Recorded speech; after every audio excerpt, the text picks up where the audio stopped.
Did you know in Harry Potter and the Prisoner of Azkaban, the triple-decker bus was a real bus? It appears to be zooming past vehicles in the film, but that was camera work at play.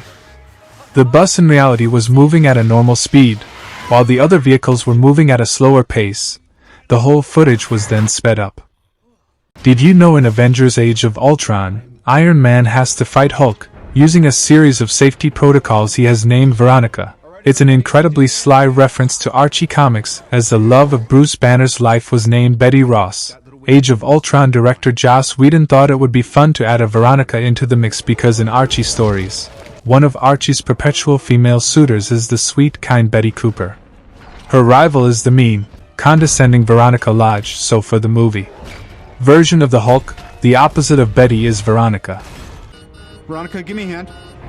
Did you know in Harry Potter, lawyers in Russia threatened to sue Warner Brothers, following the release of Harry Potter and the Chamber of Secrets? This was over the elf character named Dobby, which was voiced by Toby Jones. The lawyers were of the view that the character, which was described in The Guardian as bald, flop-eared, pointy-nosed, bug-eyed, was based on Russian President Vladimir Putin. However, no one was sued, but the association has not dropped off. In 2015, UK Prime Minister Boris Johnson compared Putin with Dobby.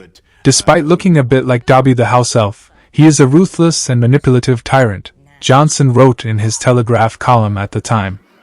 Did you know in Incredible Hulk, Ruffalo took over the role of Bruce Banner, the Hulk from Edward Norton after Norton starred in 2008's The Incredible Hulk, but Ruffalo was actually director Louis Leterrier's first choice for the character. Marvel wanted Norton because he was more famous at the time. Did you know that in John Wick Chapter 2, there's a scene set on the Continental's gorgeous rooftop garden in which John and Winston have a conversation? This is the rooftop garden in the Metropolitan Museum of Art. It's the same rooftop garden that was featured in Sam Raimi's first Spider-Man movie. In that movie, the setting was used for a much more action-packed beat in the story. It's where Spidey rescues Mary Jane from the Green Goblin. Both films are set in New York.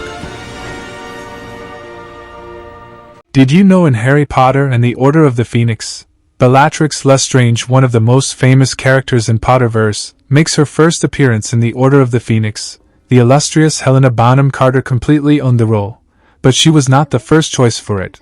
The late Helen McCrory had got the part.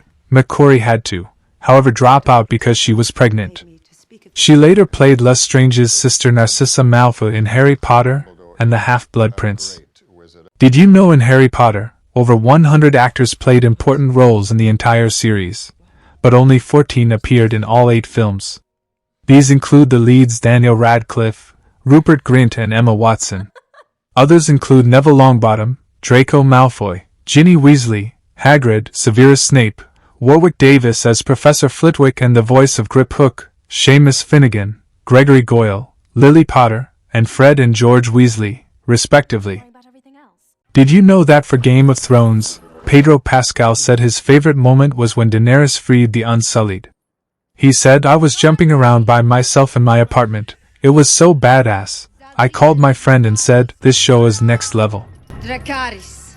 Did you know that in Decision to Leave, the Widow's wallpaper appears to be both waves on a sea and mountains, a dichotomy repeated symbolized throughout the film?